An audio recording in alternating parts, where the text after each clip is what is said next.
Look at that, grab Noah. it. Old man Noah going outside in the morning on the balcony. Yeah, Oh, I right. love it. Just in my underwear, coffee, and a newspaper. Yeah.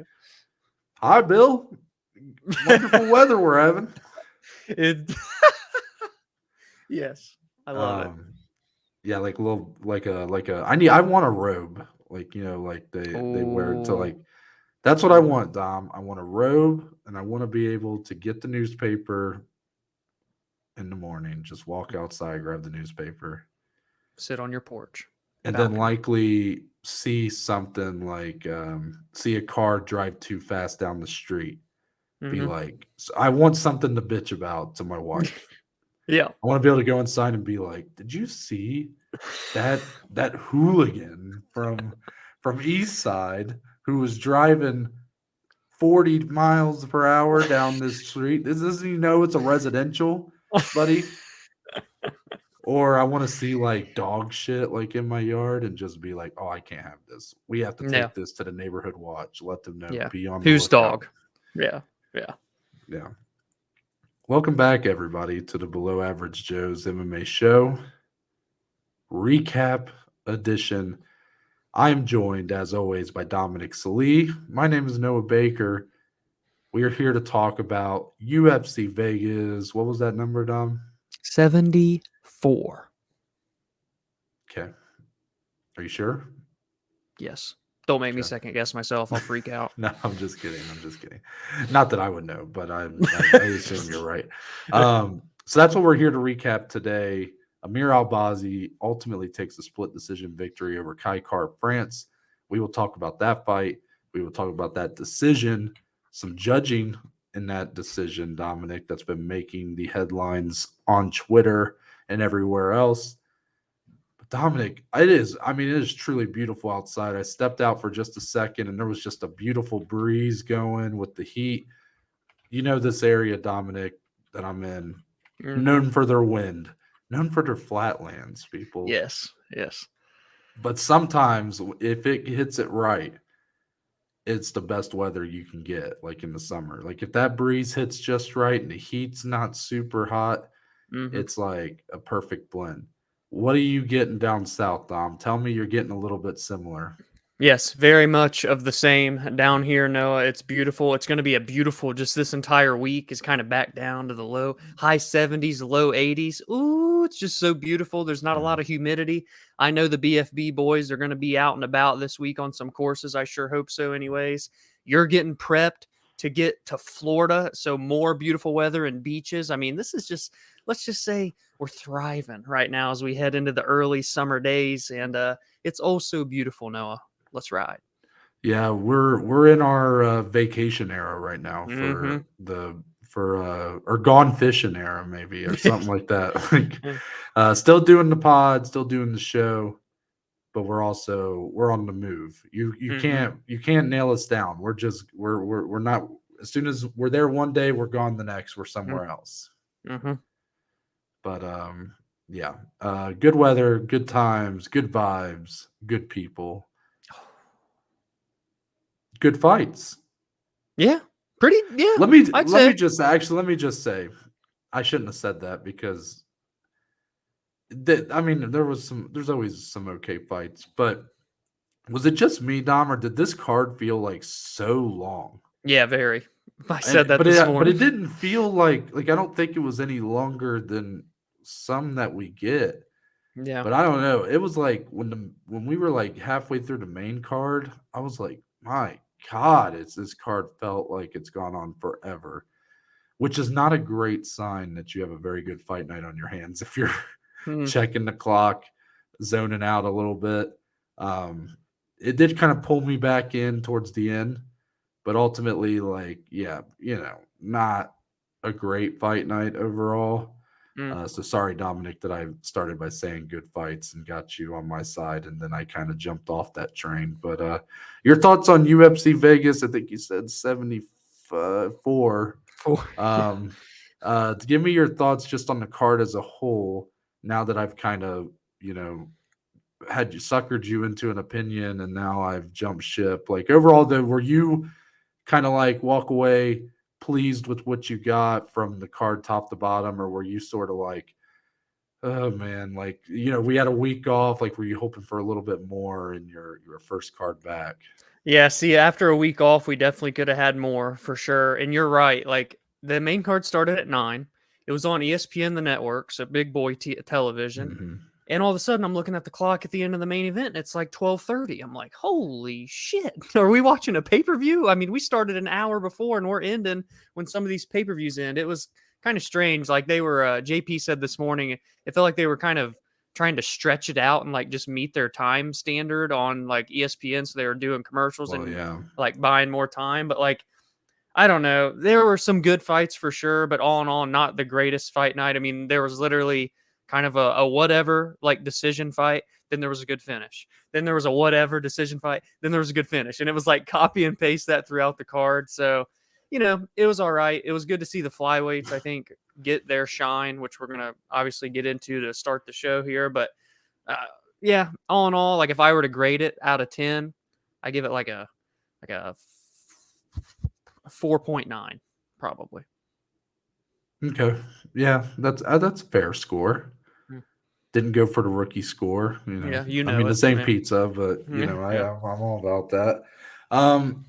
Yeah, there was something I thought I was going to touch on that you just said, but now we started talking Blanking. about scores, and yeah, it just kind of left me. But I in my head, I just now realized that main card started at 9. But no, what I was going to say was you were talking about how it was on ESPN, the network. I actually didn't realize that. I always just go straight to ESPN Plus. That's Like yeah. I don't even think twice about it. But even though we kind of like when we hear that a card's going to be on ESPN, the network, or ABC because it feels like it's a bigger deal, let me just say those are the worst cards to watch as like a live viewing experience. The absolute worst, because they are the worst paced events Yeah. that God has ever created on this earth. Yeah. You cannot pace an event more poor. Actually, that's not true. PFL Championships Well, that's still at the top. Yeah. 2021. Yeah. That's still the worst paced event I've ever seen. But outside of that, you get something on network TV, you're not allowed to just keep it moving. You don't get a Pride 13, Dom, where we're just fucking going Yeah. from fight to fight. Yeah. But you instead just have to drag out, because they're pacing these fights like every fight's going to go to a decision, and when it doesn't, you got to fill the rest of that Yep. time. Oh my god, it's just so mind numbing, Dom. Mm-hmm. Yeah, it's like when it's on network television, we love seeing quick finishes and stuff, but that's a negative. When it's on big TV, you just want all decisions. That way, you at least can go from fight to fight. I don't know. It's tough when they're ESPN exclusive. They kind of just go. You know what I mean? There's no real like timelines to meet or deadlines, if you will. So it is what it is. I think they're back on ABC as well for the June 24th card, the one down in Jacksonville as well, I think. So yeah, it isn't the one that's rumored for Nashville. That's going to be on ABC or ESPN. I think that would be a believe. big one too. Yeah, I think yeah. they're kind of doing those for the ones they travel. Mm-hmm. That seems to be what's happening right now. Anyways, Dominic, before we hop into that main event, I just want to remind everyone to follow us on Twitter, on Instagram, on TikTok at the BAJ MMA. Mm-hmm. And if you're watching on YouTube, it's in the top left corner of your screen. Dominic's been doing a really good job posting clips from some of our episodes just kind of throughout the week. We're hoping here soon really kind of kick into a little more content on TikTok, some more just little fun stuff here and there to kind of keep the week filled out with content. That might be something we get to at post vacation. There's a lot going on right now. Mm-hmm. But full list of bets on Twitter gets posted before the cards every weekend. So if you want to follow our Blazin Bets segment, it got a little nutty last night. Me and Dominic were trying to one up each other on our live bets, and instead we both crumbled. Yeah, literally. So it got a little crazy last night. But yeah, also you can, depending on what platform you are listening or watching this on, this might come off a little redundant. But I want to remind everyone you can listen to an audio version of the show on Spotify, on Apple. And if you want to watch the video version, you can head over to YouTube, and we are at the Below Average Joe's YouTube channel, just simply the Below Average Joe's on Spotify, Apple, the Below Average Joe's MMA show. So kind of more what you're used to.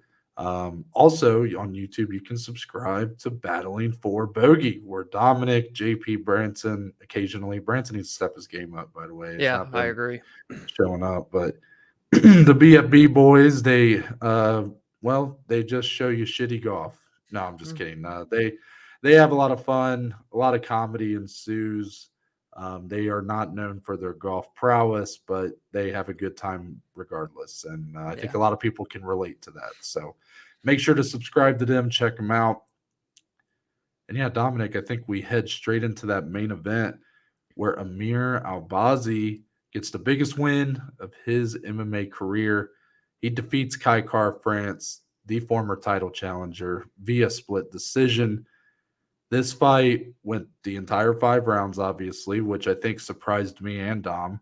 Yeah. It also was very back and forth, which kind of surprised me as well. I really thought, Dominic, when it was all said and done here, the reason I really felt strongly about that finish was I thought one of these guys was going to execute like a really, really good performance that sort of made you either confirm that they are one of the top flyweights in the world in Albazi, or would reassure that Mm, KKF is not done.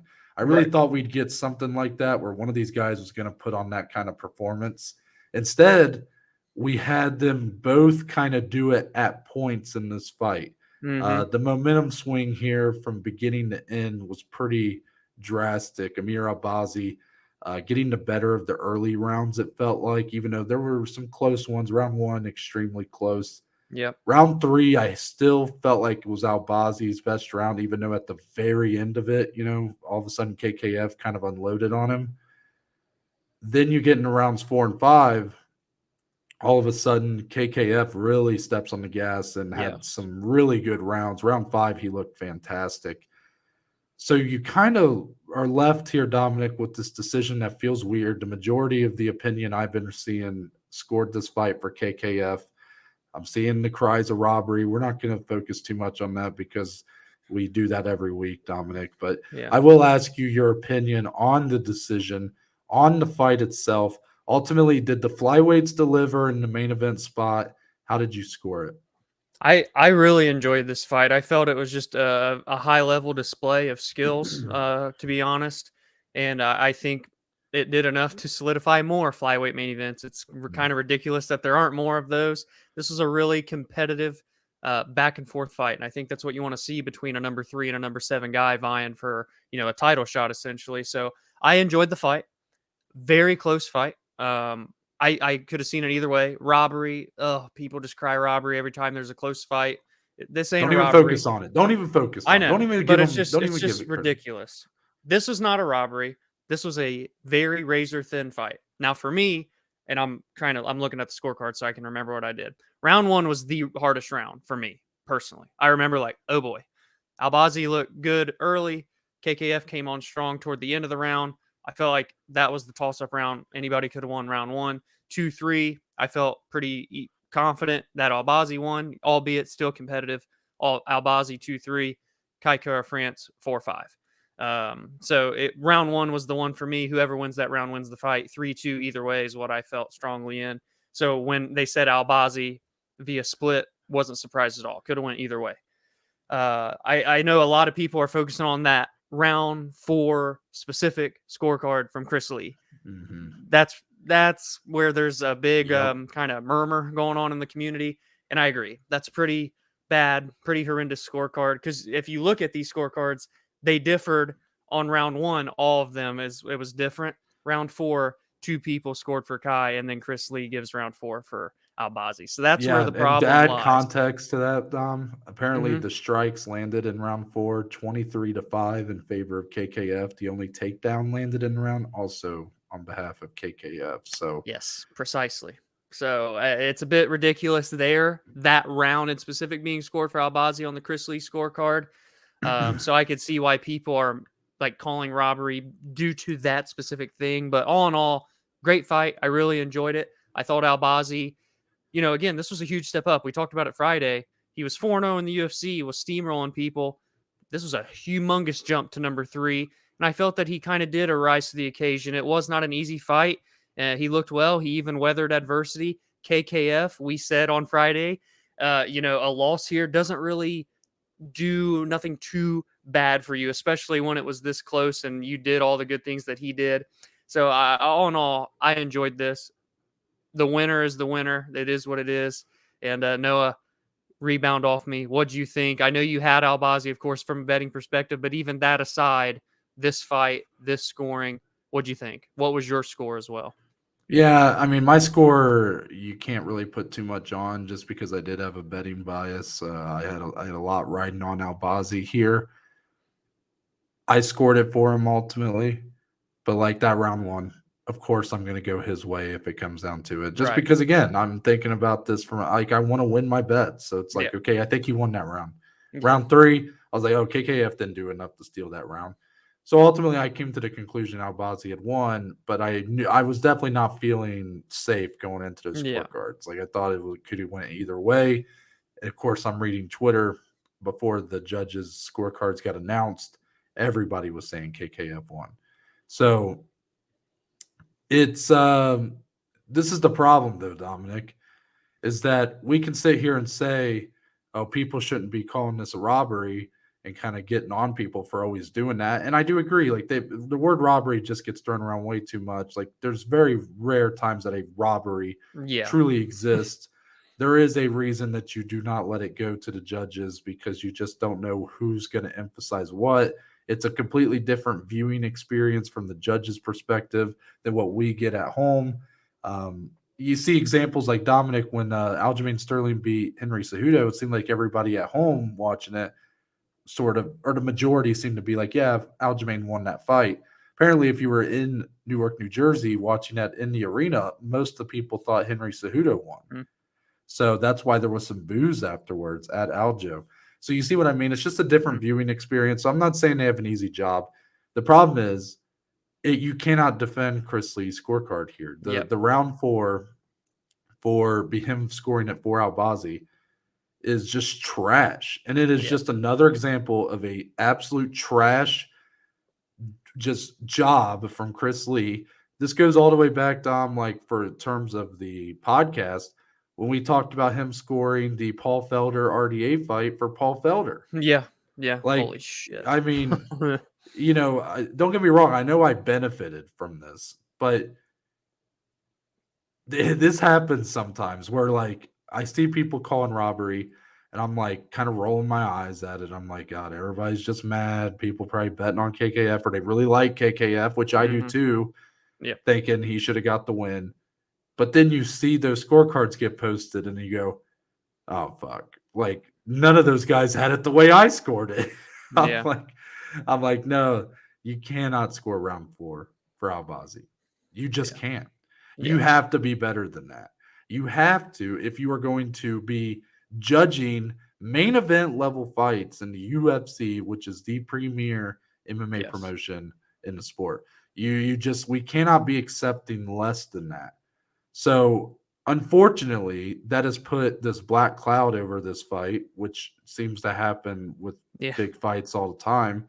We just had a big boxing fight with Devin Haney and Lomachenko, where it was an amazing fight. Instead of talking about how great of a fight it was, we're all talking about Lomachenko. Should he have gotten a nod over Devin Haney? That's so annoying because ultimately, Dominic, I loved this fight.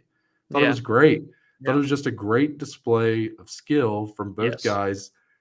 Flyweights haven't gotten that shine in 6 years, I guess. I think it was 2017.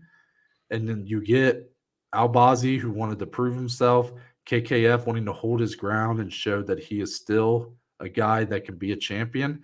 And in a weird way, Dom, I feel like both guys kind of proved that here. Yes. Like, Yeah. I think Albazi proved he is in the elite tier of flyweights. And I think Kai France proved that he's in that echelon still Yes. and does have that potential to be a champion. I know you look at his record, you see he's got double digit losses, but he is a guy who has vastly improved through the years. And that win streak he had going into last July, where he fought Brandon Moreno for that interim title, was not a fluke. It was not the Yeah.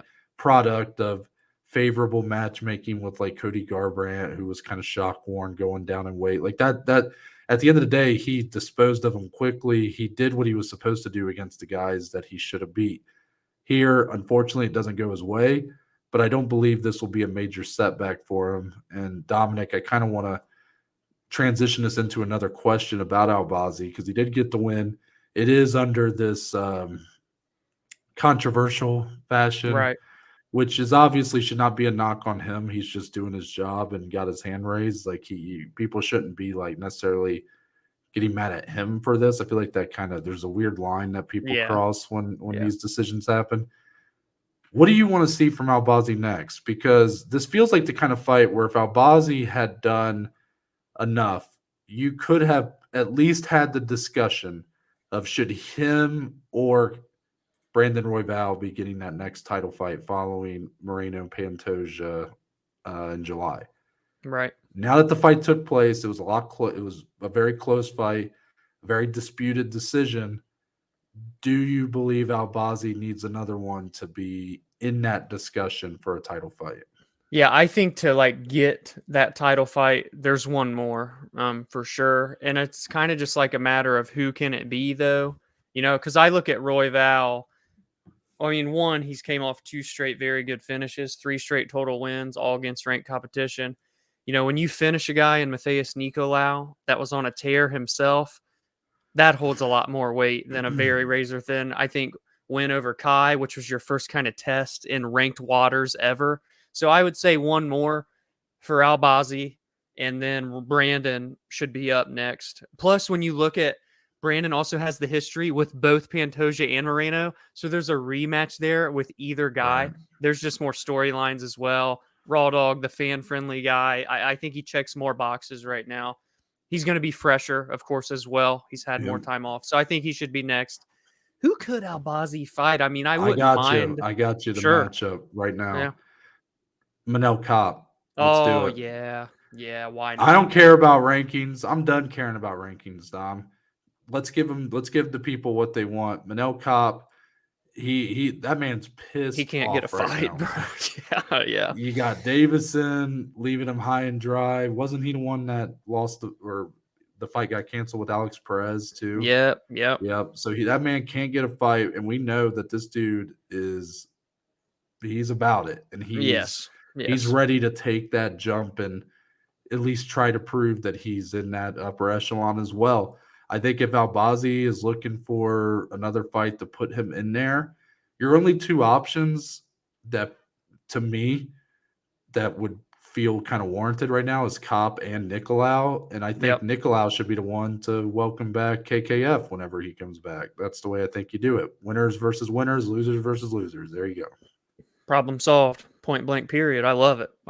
Dude, a fight with Kopp, by the way, and Albazi. That's super intriguing. I mean, and you said like the rankings don't matter, and I understand that. But even still, when you look at Manel's past matchups, he was fighting up against Perez, didn't get it. He was going to fight number 1 Davison, even though he was number 9. So what's it matter if he fights number 3 at this point? I love both of those matchups next, 100%. I will just say, though, if Davison does stick around at 125, the idea of him versus Kai France is a pretty legit fun, fight. huh?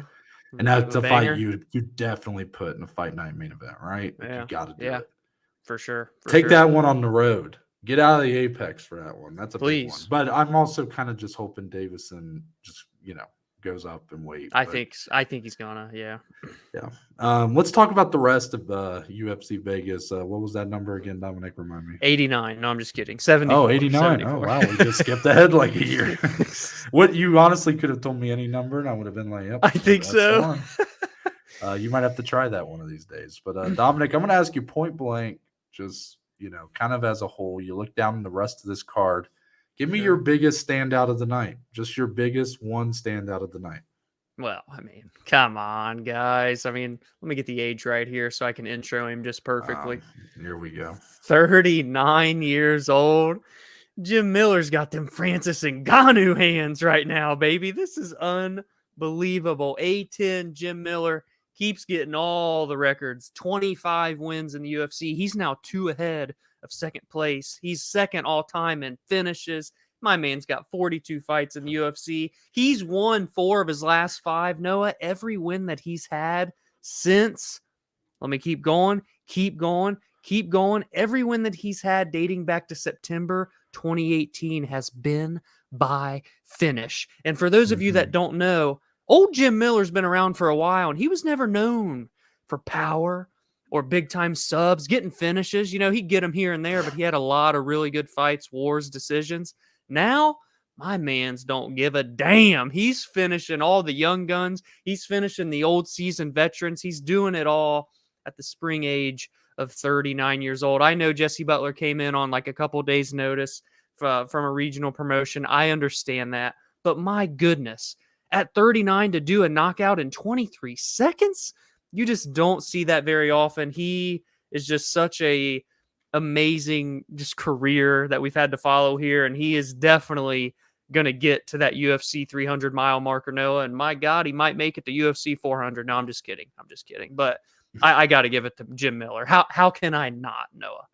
Yeah, it was a beautiful knockout sequence. Happened so quick. Just, I mean, before the fight really had a chance to get going, and it was a beautiful left hand. I know it was a short notice replacement. Weird circumstances around that Jared Gordon one, Dom. I did not realize, apparently at the media day, Dana was talking about this in the post-fight press conference. I guess at media day, he mentioned how he had a concussion 6 weeks ago. From and they the took him off because of that. Yeah. So, that's tough. I kind of hate that's the way it happened. I mean, it's never going to be a good reason for a guy to be off a card at the last second, but I hate that it had to happen in a way that kind of puts Jared Gordon in a bad spot there. However, Jim Miller still game, takes the short notice opponent. If the UFC, and I know this again was a short notice opponent, if the UFC is going to continue feeding Jim Miller these newcomers, he's just going to keep knocking them down. That's what he's going to keep doing. He just looks like an absolute beast in there still. Like, guy doesn't look like he's aged at all. No. The man has just consistently been who he is. Like, he's never fought for a title. He's never really been, so there was a point probably earlier in his career where he was kind of, when there was less fighters on the roster, he was sort of in that upper echelon. He may have even main evented a couple fight nights or something. But at the end of the day, he's never really been threatening for a title, never really been in that discussion.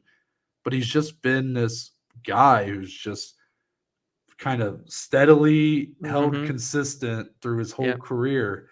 It'll be interesting to see what kind of Hall of Fame discussion is had for him when it's all said and done, because I've definitely been more on the no side, like the Hall of Very Good for him.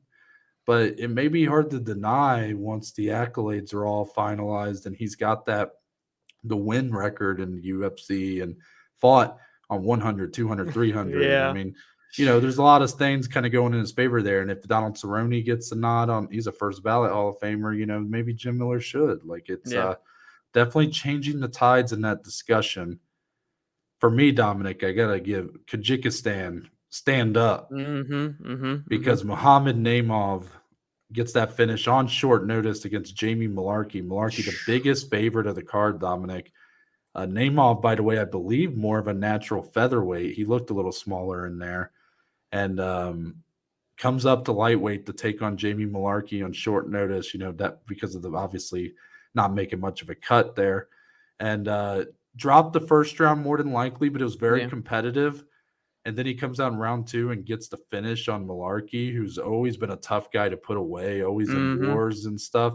And he had a whole country behind him in this arena, packed out to watch him and his fellow countrymen, Gafarov, in the next fight, who unfortunately lost that decision to Castaneda. However, Naimov gets a big win, big debut for him. He had the hat, put it on Michael Bisping. It was great stuff.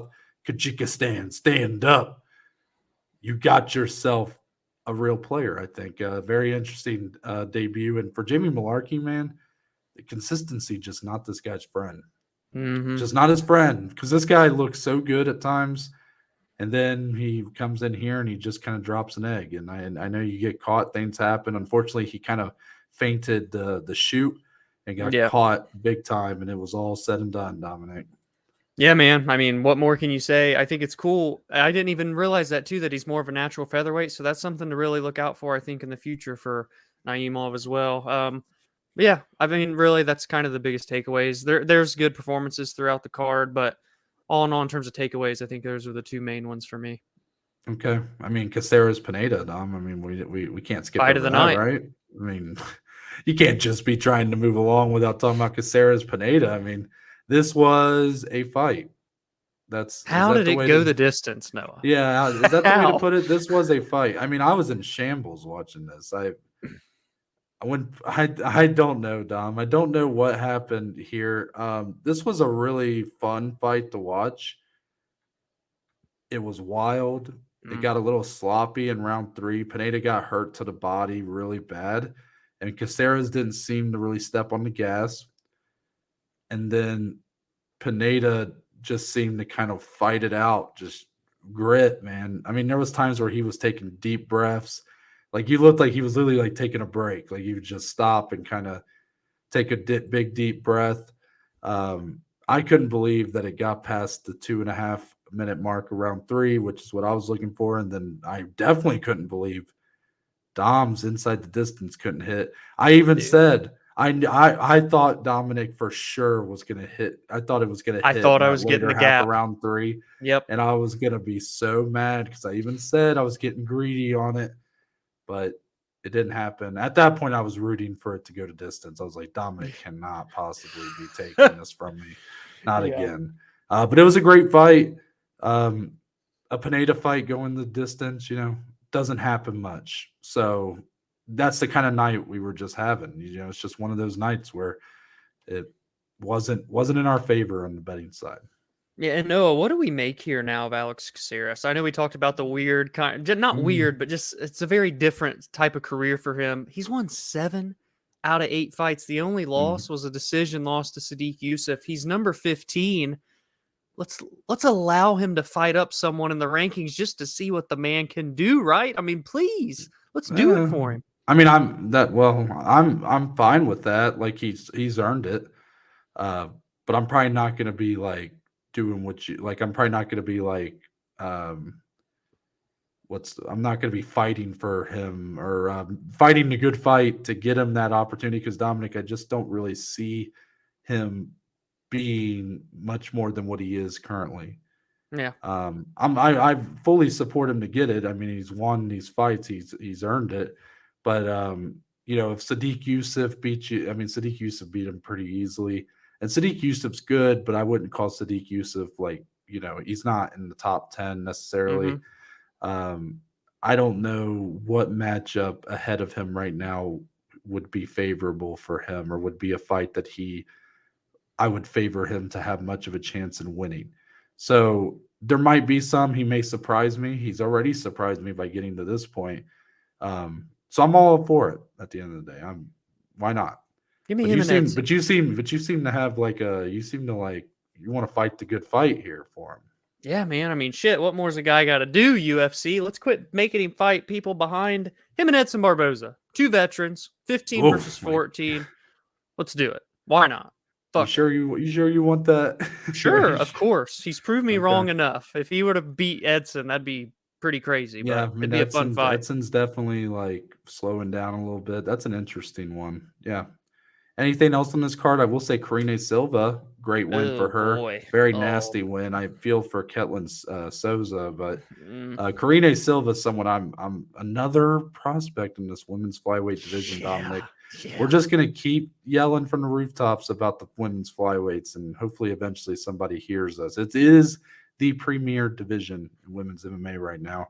And Karine Yes. Silva, just another name to throw in the hat of just upcomers, prospects that look freaking terrifying. Yes. 1,000,000% yes. Yeah, I think that's pretty much it. We will move on from there, Dominic, into the fight announcements portion. This one was came in as we were recording on Thursday, but Great we have timing. a main event that it would not get officially confirmed in the post-fight presser. Dana would not say for sure, but Curtis Blaydes versus Jailton Ooh. Almeida, November 4th, UFC Sao Paulo, going back to Brazil for a fight night. That has not been fully confirmed, but it seems all but certain. That is the main event we will be getting. That's the main event I called for when Jailton got the win um, in his last fight against Rosenstruik. I think this is the biggest test for him on his way to fighting for a title. Maybe, well, Pavlovich and is kind of in a league of his own, like in that him Jones, those are obviously Mm-hmm. the two biggest tests to win a title. But for a guy outside of those two, I think Curtis Blaydes is the toughest fight when you consider Almeida's style. Excuse me. This might be the kind of fight where you have to, if you're Jailton, use more striking to try to get yourself a win. And I've been sort of giving him his striking a lot of credit, but now this narrative's developing, Dom, that he is a wrestler. He's a grappler. That is what he Mm. does. I'm seeing people call it. I mean, didn't you call him the heavyweight Habib or something like that? I don't know. Okay, maybe not. But I'm seeing people really talk about his wrestling and his Right. jiu-jitsu, and I'm like, okay, we'll see them, because I've been sort of giving this guy a lot of credit. It's almost calling him like a well-rounded fighter. Mm. Against Curtis Blaydes, you should be able to outstrike him if you really are where I think he is in those aspects. Yeah, after UFC Charlotte, we discussed two options. He called for Ty, so we talked about him and Ty, and we talked about him and Curtis. And I was down for him and Ty, but all in all, if you want to really see him be tested, Curtis Blaydes is the right next step, and I think it's a really, really challenging fight. You boosted him to his first main event slot in Charlotte against Biggie Boy. He gets it done easy. Now you're giving him back-to-back main event slots, and you're taking it to Brazil. So he is the name. He's the guy on the marquee for this region, and he's going up against a buzzsaw and Curtis Blaydes, because traditionally Curtis Blaydes comes off of a loss, then he wins 3 or 4 more, gets back to where he's 1 win away, and loses. So if you go by history, this is a fight that Curtis would win traditionally, but this is a bit different than those other types of step back style fights for Curtis. This answers, I think, way more questions for Jailton than anything for Curtis, because we kind of know what we're getting with Curtis every time out. We've seen him fight so many times. Jailton has a lot to prove here and a lot of pressure on his shoulders. And Noah, I believe when we were talking about it in that recap as well, I was kind of in the boat of, I think 2 more wins gets it. You said potentially 1 more could get him there. And now that it's Curtis Blaydes, do you feel even more confident that if he goes in there, main events, beats Curtis Blaydes, you have to get him for a title shot next? I actually don't feel more confident in it, to be Mm, honest with you. I think now I'm almost leaning more toward that fight and then one more. And it's not mm. because of the opponent. It's not because of Curtis Blaydes. It's just the way this heavyweight division's kind of In laid front of out them. right now. Yeah. Like I Yeah. almost feel like he'll end up, if he wins that. I really hope that they don't jump the gun on him and Pavlovich. Like I hope one of those guys gets a chance. If they're not both fighting for like a vacant title, if John Jones and Stipe happen, if John Jones wins, retires, or if Stipe wins, retires. I hope those are the two guys getting a vacant title fight. Or I mean, I Hmm. guess if Curtis Blaydes wins, maybe Right. he sneaks his way in there. But um, if they don't do that and instead they have those two fight each other to see who gets a Oh, heavyweight yeah. title Don't fight, do that'd that. be kind of a shame. But Yes. um, right now it does make me kind of nervous that like the way this is going, is Jones Stipe going to actually happen in November? Who knows?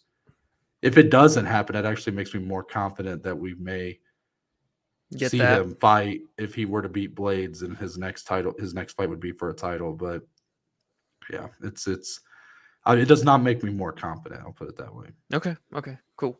Does it make you more confident that it might be one away? Yeah. See, we kind of flipped because I was at 2. Now I'm like, man, if he goes in and, you know, beats Curtis Blades, I mean, shit. I know Well, there's I know people we ahead of think me highly still, of like Blaydes, Gahn and but Pavlovich.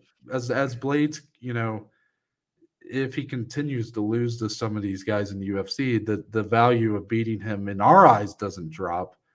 But is the UFC going to look at it like, well, that's a marquee title contender type win? I mean, Blaydes is yet to really take that step to be a title challenger, a title contender. He's been the guy right on the outside. You know, it'd be crazy too, and maybe even more convincing to me if he goes in there and Curtis Blaydes. That, like, if he takes down Curtis, Yeah. ragdolls him around, does that what Curtis Blaydes has been known for doing? Holy shit! And but you're really hitting a narrative too. Like, if he can't get Curtis down, we've seen Curtis's striking improve. Not that Mhm. he's like a world beater, but he's definitely improved. How's Jailton gonna be Yeah. with a guy like Curtis on the feet? I think there's so many questions here for this young Mhm. stud in Almeida. Yeah, well said. From there, we'll move to the Blazin Bets segment of the show, Dominic, where I have taken a commanding 3-1 lead in the series. Dominic, this was not our strongest showing as a pair. Yeah. We both end up in the red. Um, we got a little carried away with Yeah, our live bets. If you followed us on Twitter, we were, it was a especially mess. things got a little hazy there toward the main event. All of a sudden, Dominic's putting a 2.9 uh, unit bet on there. And then I followed up right away with another unit on Albazi money line. We were just trying to make sure that the other one could not Yeah, win with like winning every bet. It got a little, the competition got the better of us, I it think. did, unfortunately. And I'll just say for my portion, um, parlays were not in my favor this week. Even put 2 units on that live bet parlay with Car France Albazi inside the distance and Jim Miller money line. I wasted such a beautiful Jim Miller performance Mm, with that one. That one would have been huge. I felt so confident in it because I thought there was no shot that KKF Albazi fight was going the distance. Man, talk about a bad parlay though. Like having Jamie Mullarkey money line and Arlovsky plus 3.5, just tough. mm, Um, yeah, Andre Arlovsky by decision plus 150. That one felt like it got stolen from me out of nowhere. Like felt like we were kind of riding the wave, kind of things yep. were going solid. And then out of nowhere, Dontel Mays lands just a massive shot to put him out.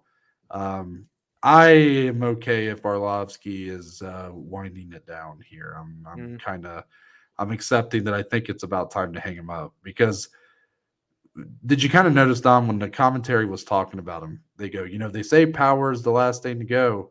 And then Laura Sanko kind of jumped in and was like, but now Arlovsky's, shown to be much more than just that. And mm-hmm. I was like, I think she was kind of saving it there, but his power's been gone for a long A time. while. Like, Yeah. and he can't quite take the shot. So his best chance is to kind of find a way to win a boring decision. I mean, that's Yeah. what he's done. I love the guy. He's one of my favorites of all time. But, I think it's about time. He's got over 20 losses in his professional MMA career. He's been doing this at a high level for so long. I mean, this Mm-hmm. man, I believe, made his debut in the UFC 30s or 20s. Like, this guy Yeah. has been around forever in 2 different stints. I think it's time. Yeah. Yeah. I agree there. And I know that hurt you to go down like No, I that, but mean it had to be that's the done. reality. It's a reality Yeah. of sport. I mean, he's a legend in my eyes. He's a former UFC heavyweight champion, maybe a future UFC Hall of Famer. I'd like to think he could be in there with that title reign he had. But it's inevitably a part of what happens in the sport. And for him, he's honestly the fact he's held on this long is amazing in of itself. It's just I don't want to see him lose to guys like Dontel Mays, like hey, shout out Louisville, Kentucky. Mm-hmm. That's where Dontel Mays is from. I know he's a big deal there.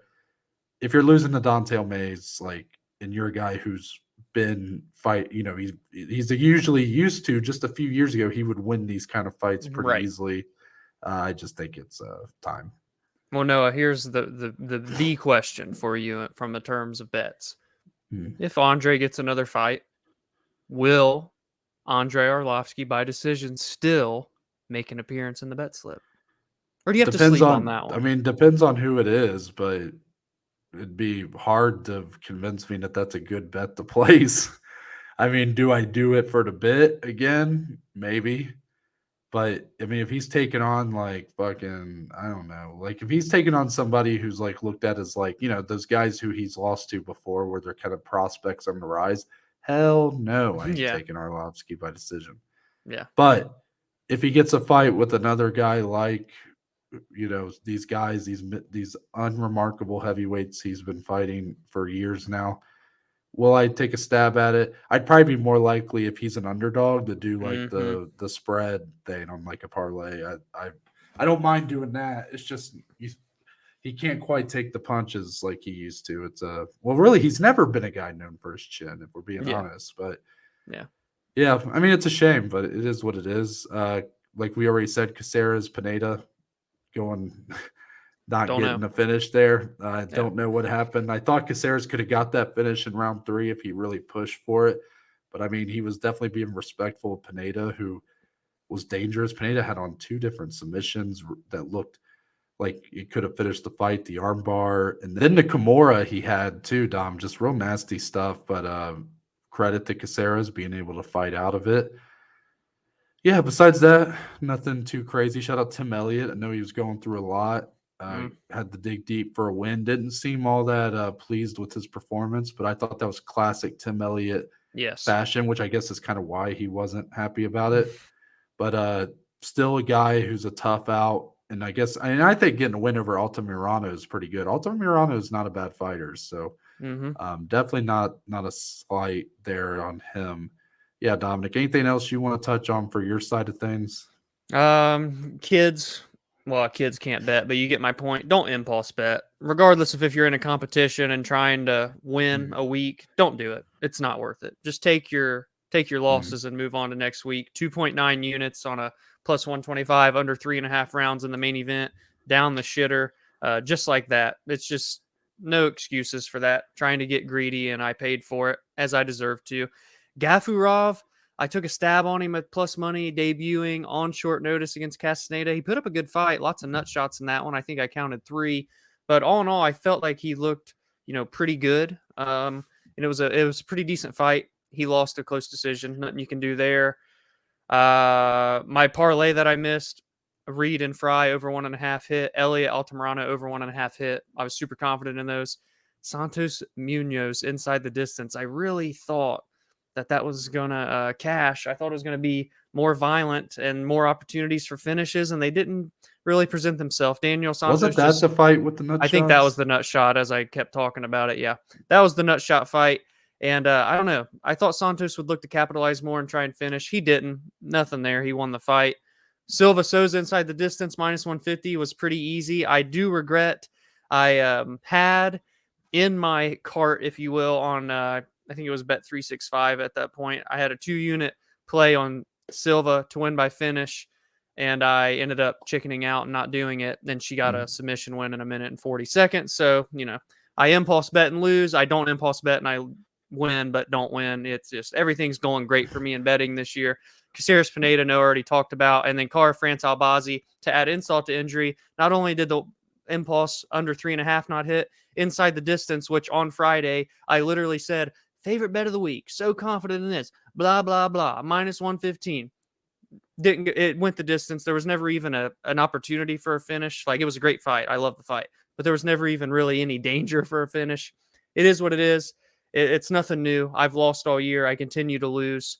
But, we're heading to Canada next week, so maybe I can have some success on an international card, Noah.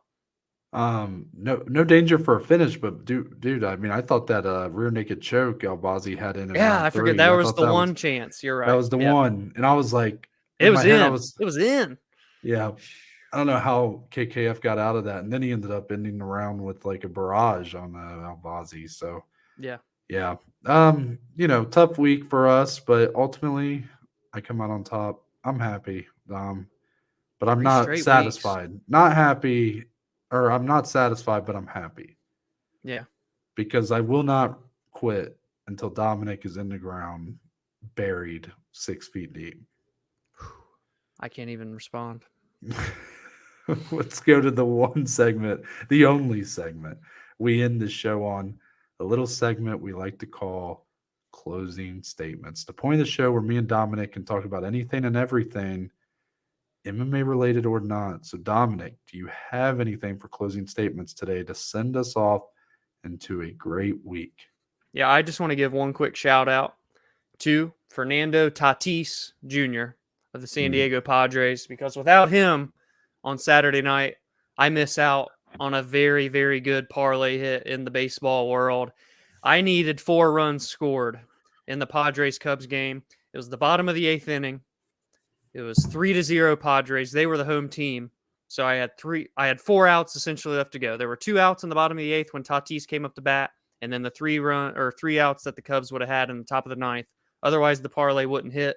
2 men are on base. Tatis comes up and bam, see ya, gone. Ball out of the ballpark. 3-run home run. The Padres win 6-0. The parlay cashes.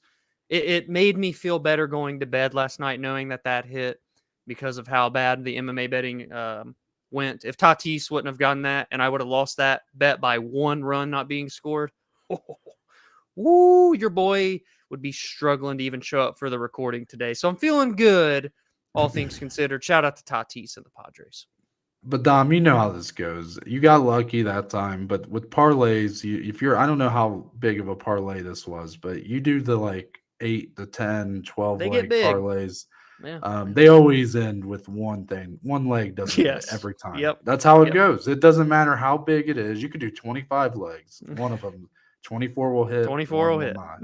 Yep. That's and then you go, oh, if only I'd done a 24 leg parlay. But then if you did, one was not going to hit. One would have missed. So it's just it's that's the vicious cycle we find ourselves in. I am starting to kind of, be willing to kind of throw like a big parlay together on the UFC event and just kind of like I did last night. It didn't hit. Where did that fail? There was a couple of times it would have failed, but I kind of am like, okay, maybe I'll just throw a little stab on something. It's fun big. to sprinkle. Yeah, just and it's not going to count for my right. Like I'm not counting it for anything, but just like because used to, Dom, I really only played whatever I put on the bet slip, whatever I put out there. I didn't really bet much outside of that in terms of MMA, and then on my personal Twitter unboxing. But yeah, I don't think I really have anything. I guess I'll just say like Papa John's is back. I mean, I'm back on Papa John's now, Dom. I think I've been able to get past my experience from hell on the bachelor trip I was on to the sweet mountains in Tennessee. We had Papa John's. I got food poisoning, had to drive back the next day. The shits, the pukes, the just feeling dead inside, having to drive in a car, sit in a car, and I was a passenger, but having to go in a car for like 6 hours home. It was an unreal, just bad time. Out of body experience. And I've really been avoiding Papa John's for a long time because of that. Had it a couple nights ago. It's back. We're back on the Papa John's train. Papa John's. A lot of people don't like it. It's probably one of the better fast food pizza chains out there. Yeah. I like that. Oh, and if you think Domino's is the best, like get out. No. Like, dude, it's too garlicky is Domino's. But go ahead, Dom. I was just gonna say quickly, we forgot to say this at the front. This week's schedule is just a little different. So just so you guys know, preview on Thursday this week because the PFL is back and they fight on Thursday. They always have that one random one that kind of messes up the schedule, but it works out for us because Thursday we have a preview and Friday is our June edition of Cage Side, Rewind, and Pride 13 Collision Course. So it's a 3-episode week for us. So just be on the lookout for that, a little bit of a change. And that'll be all, folks. Yep. So my name is Noah Baker. That's Dominic Slee. We are but just 2 of the below average Joes, and we'll see you guys on Thursday.